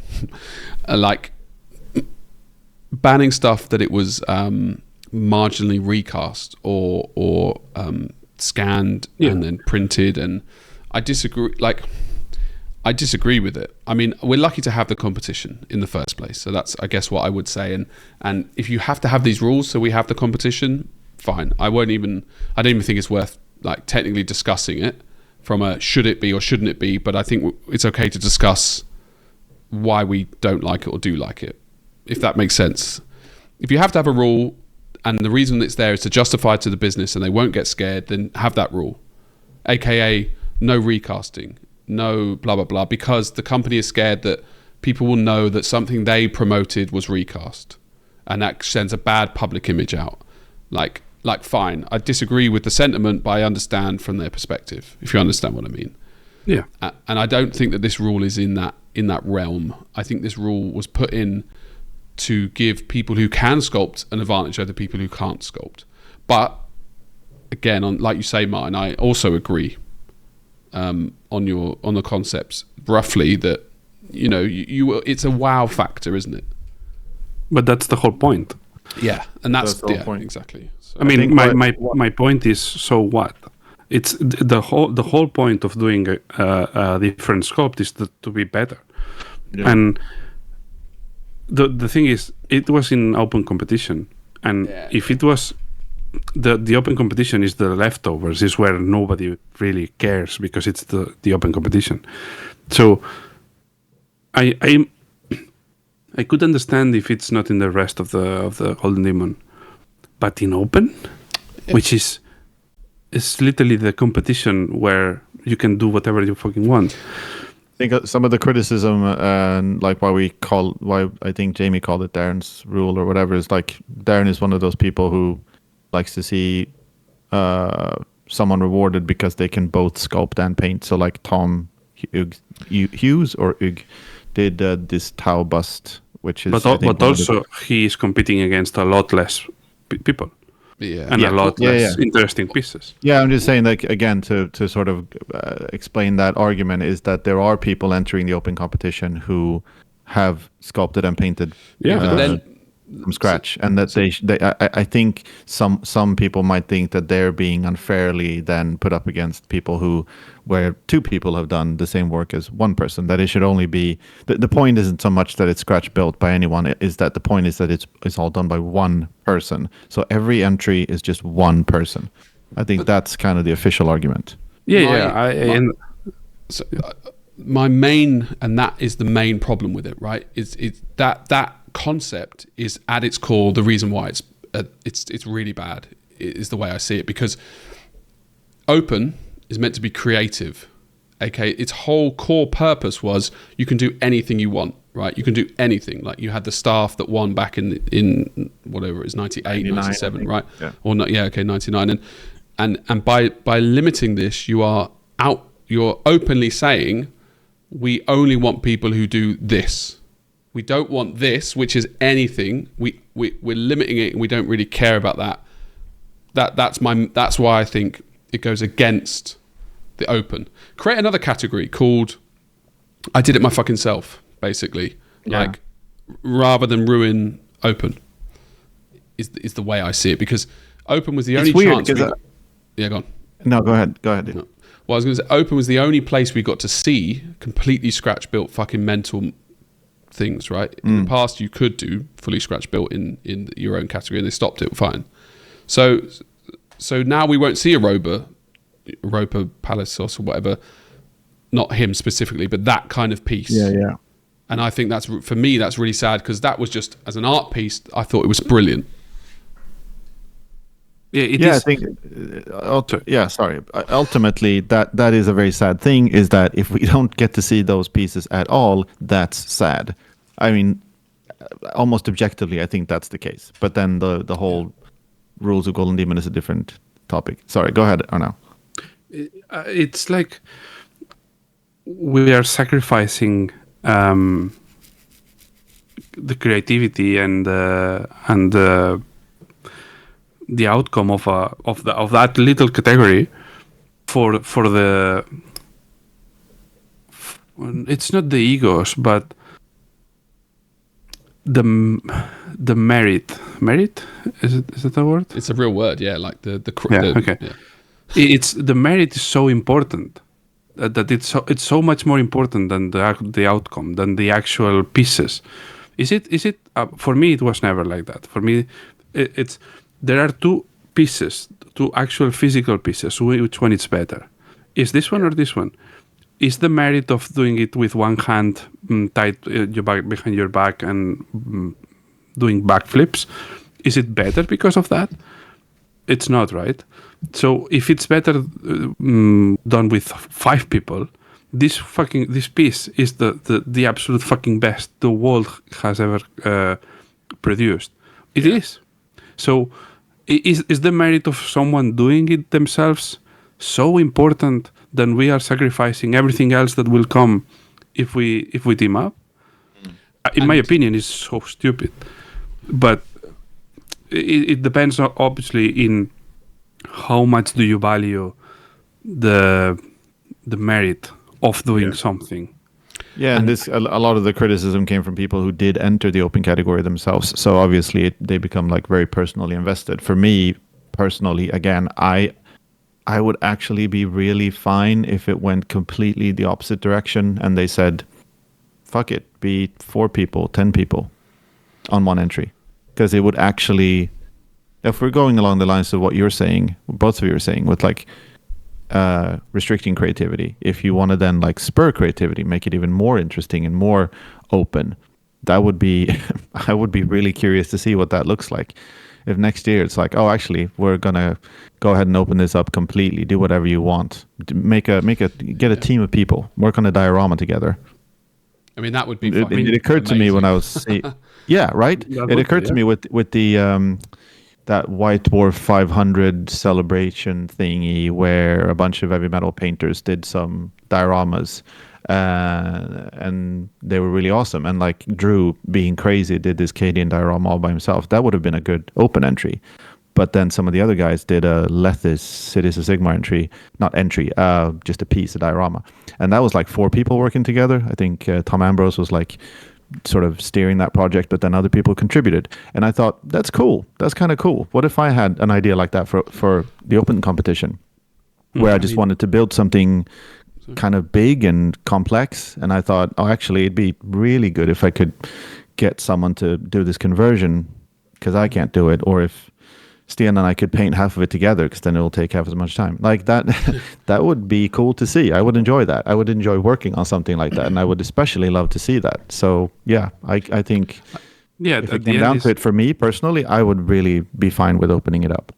If we would ask, would you like to see another category with free for all? Everyone can do whatever. If you would like to see it, that's open. Exactly. That's what open is. Yeah. Like there's 2 parts. I agree with no 2 winners can win. As in, if you split, there should only be 1 winner, right? So all the categories we've got now, I think you shouldn't have a single miniature with 5 painters. But I know we're not saying that, right? And then have like open or another category which is just mad creativity. And then that's what you do. Or if you want to limit that, have the category where you do it all yourself. Basically, I think it's a bad idea to limit it, because it now means Juan can't sculpt me an Elder model that I can use in Golden Demon, but it's him sculpting me that is no different from a GW. You painting a sculpt that he already has done. Exactly. Yeah, especially that example is like he's done a bunch of Eldar sculpts anyway, and it's just one that isn't official. Yeah. And you can even paint unreleased models, I guess, probably. I mean, there's no rule on that you can't, but it was never released, but it was sculpted by and while they were employed. Anyway, and I also think that the rule change, I agree with the concept though, that it does give you I wouldn't say it's unfair, but it does give you an advantage. I do agree with that. Aroba had an advantage by him having that sculpted over somebody who didn't have that sculpt. It's an advantage slightly, right? It's a better piece. It looks, and a piece of art, but I think that, as you say, Arnal, it's ego or whatever you want to call it coming into play there more than it's a case of I me as an individual has less chance to win now because I don't have $5,000 to pay for a sculpt, rather than this is the best piece. So it makes sense that you or I, from the outside, are more pro the better artwork, because we just want to see this argument could be done with many things. Like I don't have people who pay me for painting Warhammer. I don't have 100 million hours to dedicate because I have a family. I was going to say, I've heard that argument as well, where actual advantage, what that actually means, and that sort of unfair advantage, because you could argue.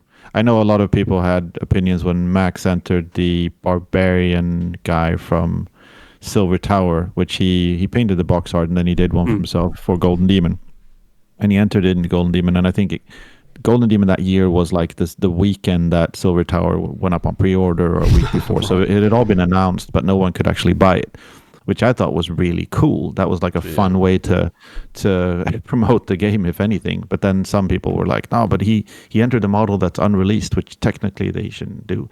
And it's like, yeah, no, it's true. He's the only person who can enter that. Like no one else can. Other people in the studio could, but I couldn't do that. Just paint better though. That's the counter. Exactly. It's like, but then would you win automatically if you have the same miniature? Exactly. And also, like, I mean, if we want to talk about what you can and cannot do, I can't really paint like Albert. I can't build the stuff that he's building. Yeah, it's just a skill level. Most people would agree that that's a fair advantage. That's not an unfair he's earned advantage. it, hasn't he? Yeah, but it is an advantage. But it is an advantage. Is an advantage a over completely me. level playing field is weird. But it's also an earned advantage that you have 5K and you can pay in a sculpture. Like you have saved for it, you have worked for it. So why is this not an advantage that I won by myself? You know, if you want to spend 5K, just save them. You know, so I feel like it's just an arbitrary wall where this is just, you have 5K and I don't. No, that doesn't work like that. We all can do stuff, you know. It's interesting because I only know it's Darren's rule because he publicized it, right? I don't actually know who came up with it. And the timing was interesting that after Manchester, the rule came out and Darren lost to...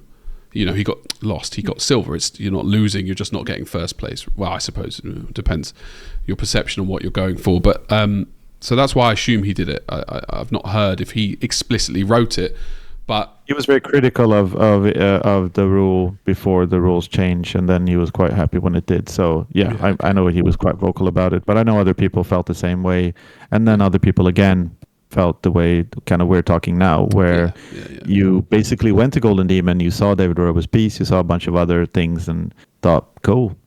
Yeah. And that's it. Yeah. And you never really thought, oh, wait a minute, where did you get that? You know?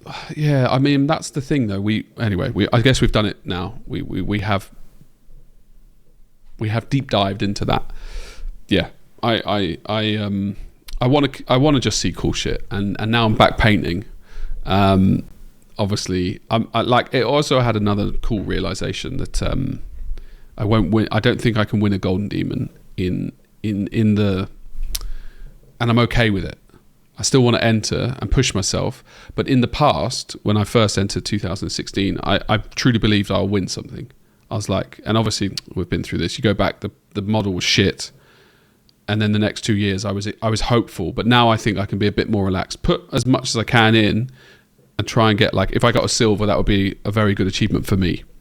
So I think I have a silver demon. No, a silver pin. Oh, a pin, yeah. Fuck me. If I get, that's a win. If I get a silver demon, that's a very good achievement. Bronze just for losers. Exactly. Silver or nothing. I'm sick of it. Fucking bronze make me sick. Right.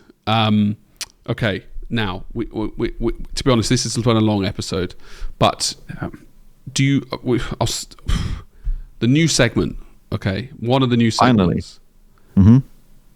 Okay, one of them is pretty good. I haven't got a jingle yet. Things I love. Oh wow! Fucking hell. A little less controversial. People watch the news, which blows my mind that anybody would watch the news, but it's all negative, and people still watch it. You don't see the news talking about happy squirrels or a dad congratulated his child on an A star. It just wouldn't make the news. It's somebody got stabbed, so anyway, I thought I'd balance it out. So you ready for what I love? Yep. Mm-hmm. It's a lot easier to find things I love, by the way. I imagine. Of course.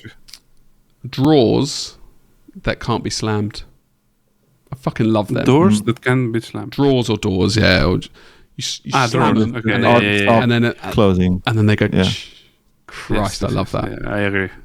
Same as toilet seats that Toilet go, seats as well. that Yeah, go yeah. out.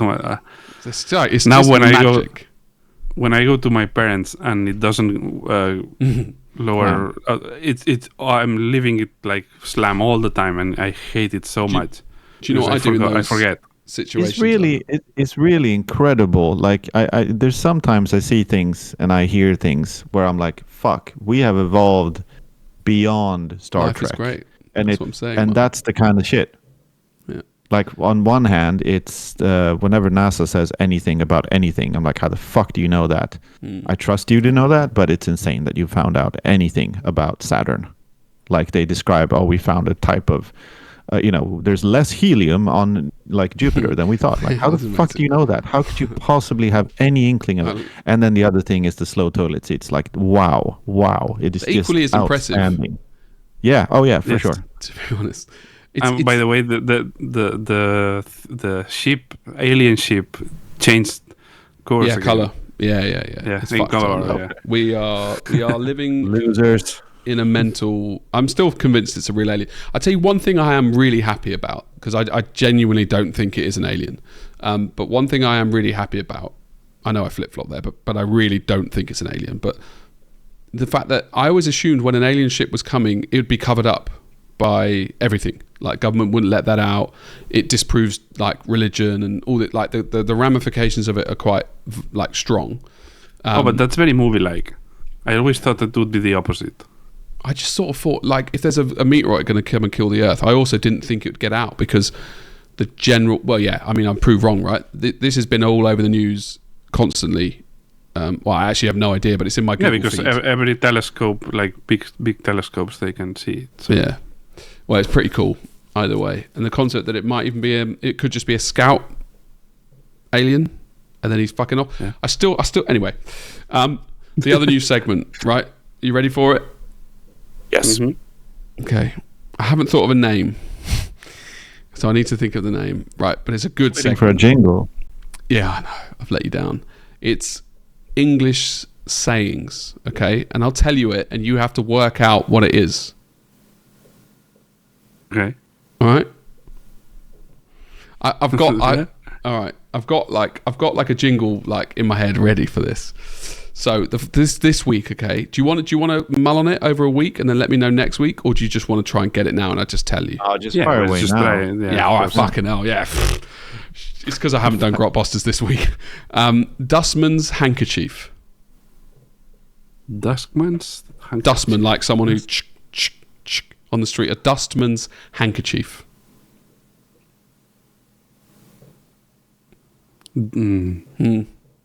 Must be dirty as fuck. No, go ahead. I mean, explain it. It's basically, you've seen me do it many times. It's where you just do this on the street and then go, and all the snot comes out on the street. That's a dustman's handkerchief. It's a dustman's handkerchief. Okay. Because they won't have handkerchiefs, so they just twat it on the floor. So now we Culture. understand the game. You say you use a saying. Did you make this up, or did you? Yeah, I was in the shower and I was on the street doing a dustman's handkerchief, and I was like, I wonder if these foreign weirdos would know what that is. And then That I would made be this- cool. What in I'm asking our is, did you invent the term dustman's handkerchief? No, it's a well-known. Anybody English. It is a well. Yeah. Yes, Okay. yes, yes. It's it not. would be pretend. fun if we did it as well with our languages and That's just cool. translate it to English. Oh and yeah, you- and yeah. just I've try heard to- there's some absolutely ridiculous Spanish sayings, but I can probably think of some in Swedish as well. Yeah. Spanish Catalan. have some outrage.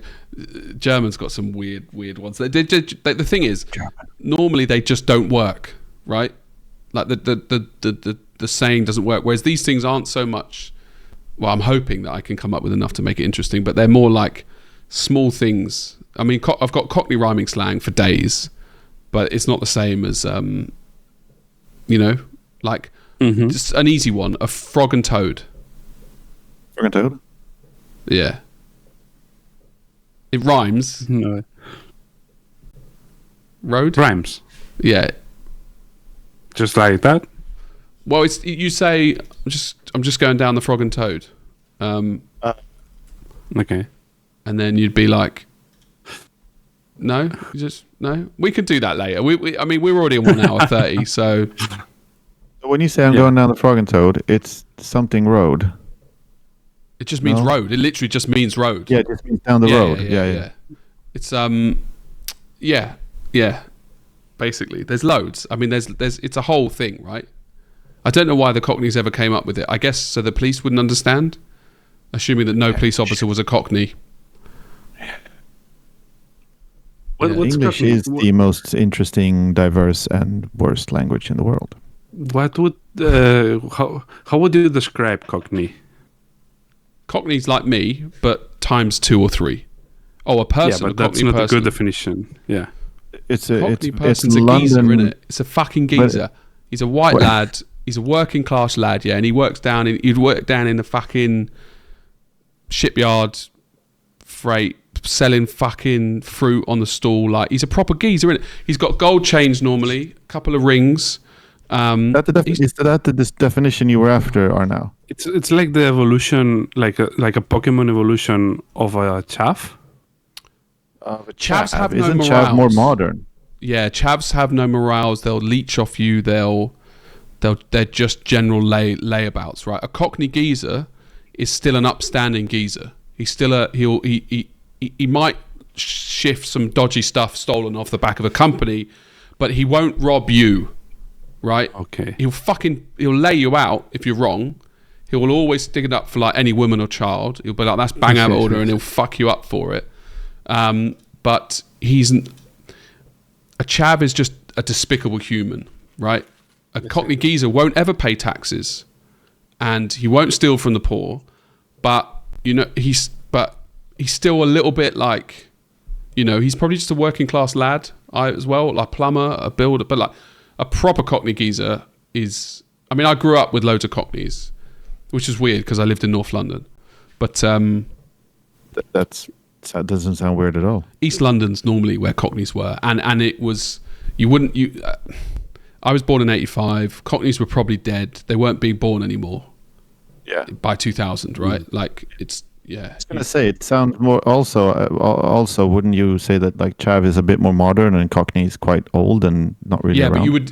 but a Cockney is still a nice person. A chav is just not a nice person, right? They'll do drugs. They'll probably steal a bike from your front garden without giving a shit. Like a chav is just.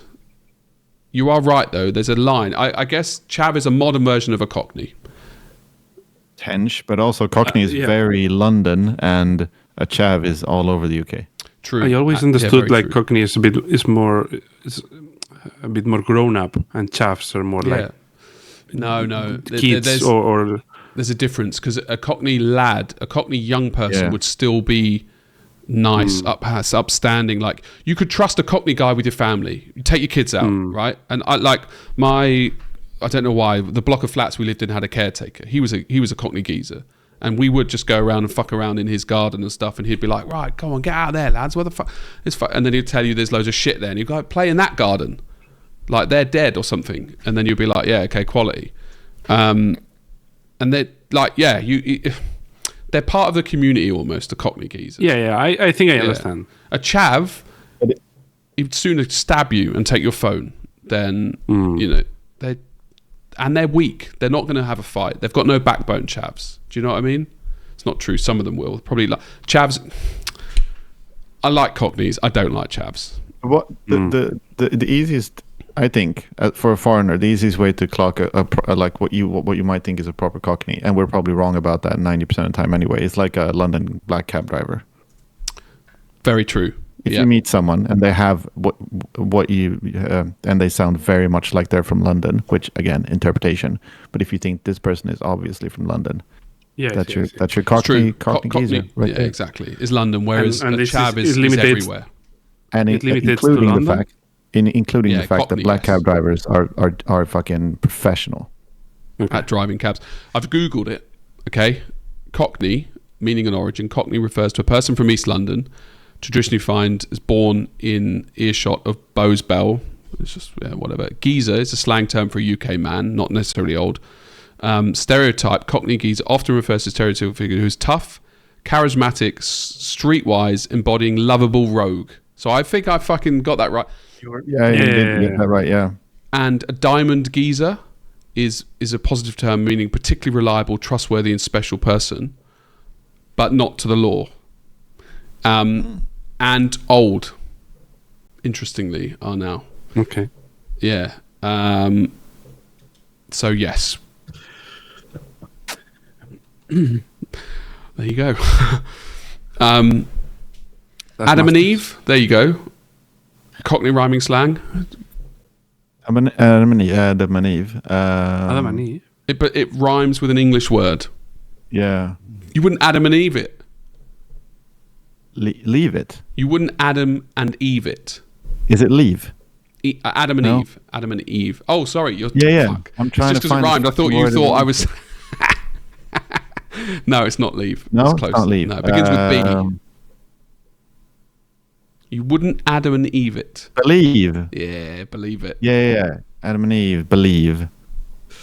That is some bullshit. That makes no sense. It's Right, quite boys. funny though.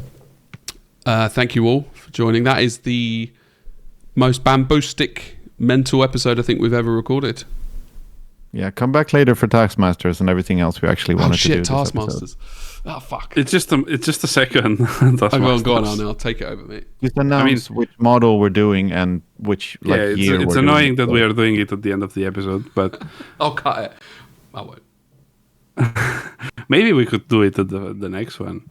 Yeah, if you want. yeah. Or we could just do a fucking short on it. A YouTube short. No, but it Announce has it. to be on an episode.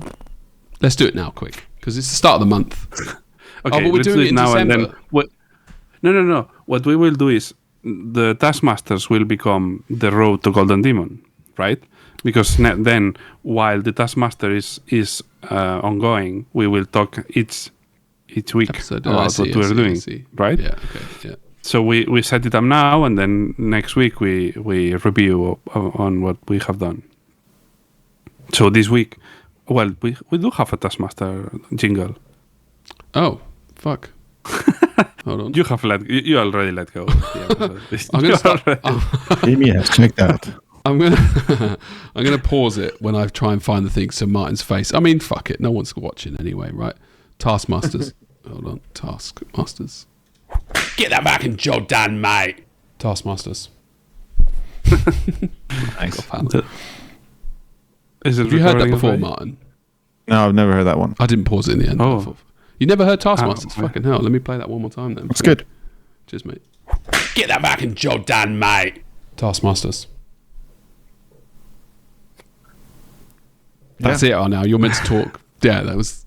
I Yeah, am. fire away, now. You're the one doing you're leading it. You are now. That's it. Yeah, you're in charge now. I am the Taskmasters, Taskmaster. Okay. That's because I've been trying to get you two to have your own fucking segments. You've not. I've come up with 12 since then. Anyway, go on. Well, fair. yeah, that's true. So we are going to. Usually we will do it like monthly, but this time we are going to set up the Taskmaster period until Christmas, right? And the task will be to paint Kilakan in any way we want. Like we can do a scenic base, we can do a gaming base, we can do whatever we want. There's literally no It's freedom. No isn't it? limit. That's the whole point of Taskmasters. Yeah. Yeah, exactly. The whole point of Taskmasters is to make us do something. We did one that was painting a Hormagand. We did one that was painting 15 minutes a day for a week. We did one. We wanted to do one that was, the model of the month, or just a base without a miniature. We will do all different kind of stuff, but we will start with this Taskmaster Plus, which will be a bit more complex than, because we are excited, and we will try to show it by Christmas. And if any of us don't do it, you are allowed to publicly shame us and just say the ugliest things you can to us and our Personal faces and as our well. backs as well. Yeah. Very bad. Go personal. Go hard. Yeah. I'm interested. Oh, also for anybody who has to buy a pack of Kilakans, and you live like in the UK ideally or in Europe and it's cheap I'll buy the other 2 off you because then I can use them for my orc army. Just so you know, for the people out there, because I'm starting an orc army. I am excited by this one. I'm terrified again as well because I've never painted vehicles that aren't perfect. I've always painted elder vehicles, right? And this is not going to be. It's a fun. And the Kilakans I wanted to paint are from 2nd edition orcs, which are basically dry brushed and then some freehand that's quite tight, which I could do really easily. But this one, I'm maybe Arnau, you finish in a week and I copy you. But it would. Well, I don't think. No, you I don't. have a very. Oh, are we I going have to a show very whips? special project. You have a what project? A special. It's not a typical thing. I actually, the more I think about it, the more complex and interesting it becomes. And I'm like, yeah, this is becoming my life project now, and it's just a fucking Taskmaster. Which is literally the point of Taskmasters, though, right? To get you out of your comfort zone and make you do stuff that you would never normally do, which is exactly. I would never paint them. Yeah. Exactly. Arnau is building a life-size orc Kilakan. Yeah, right. No, but Martin- actually, I'm just gonna do a little spoiler. But I was planning this project, right, which is in a way, and then I was thinking, okay, but if I could do the same project in 3 different settings, so and my idea was to do the same project in 3 different which because I have 3 Kilakans, right? And Full creativity kicking in. yeah, and I was like, yeah, should I? But then it's like On the probably same not. base would be fucking cool. Maybe. I You don't net think though. I've not seen that. Like, well, in my head I've got autumn, summer, winter. That's all I've got in my head. So one base is snowy, one base is like autumny, and then you could do like a sunset in autumn, and then It was all along those lines, but also with a goblin visiting the that's Kilakan Yeah. and in different. So That it is was It a would be whole cool to thing. do. It would be cool to do when he had just finished it, when he just built his Kilakan, and then when he's been fighting through different battles. Oh, that's and it. adds With scars the and beard. damage. And he's got a big beard, and he's got an eye patch, and he's a bit gritty hanging out of his Kilakan for the last one. He's had to do repairs and shit. That's good. That's very good. I suppose there's 3. I'm not going to do 3. I'm going to do 1. Well, this No, I I'm gonna think do one at the moment. this is what's going to be interesting about our Taskmasters now. Actually, is the different directions that all 3 of us go. So I do think that we should do whips to keep it up, but on a part of me also thinks we shouldn't do whips. I'm confused. What if we do whips between us and we talk about it, and then the listeners just have the full reveal at the end? Let us know what you think in the Discord. Yeah. And if you say you really want whips, we might not listen to you anyway. Yeah, Well, I that's mean, we the will do what important the fuck we want, but it's good to know. No, we really will. If- though. We're not here for them; they're here for us. That's that. I prefer calling them stupid than saying that. To be honest, that felt too real. Or do you know what? You know how I say I never have regrets? Interestingly, I've got a regret, right? Okay. Oh Christ, what? And I thought about it like a few times, and I'm like, why? At the dinner, I said, "Would you rather get fucked or right?" Do you remember when I said it? I think so. In the big dinner. Yeah, I didn't mean Yeah. to say that. That was not what I'd planned to say at all. Did but it seem came like, out, and then I was well, like, "That's how you work." "Yeah, but this was something that I wasn't embarrassed by it, right? But I was shocked by it.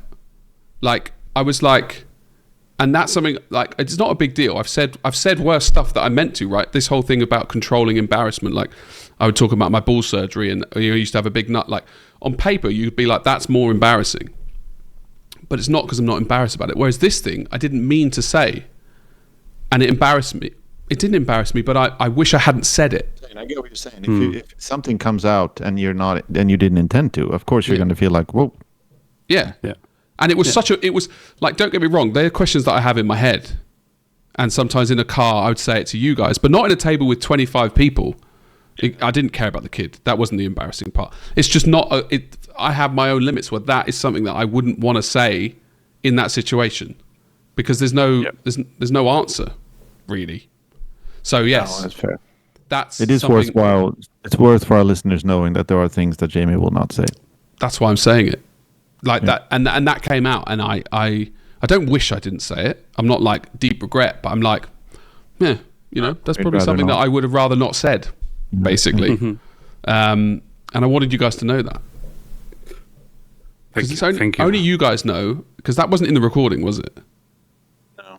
Yeah. No, I think so. If I left that in, I would edit that out, basically.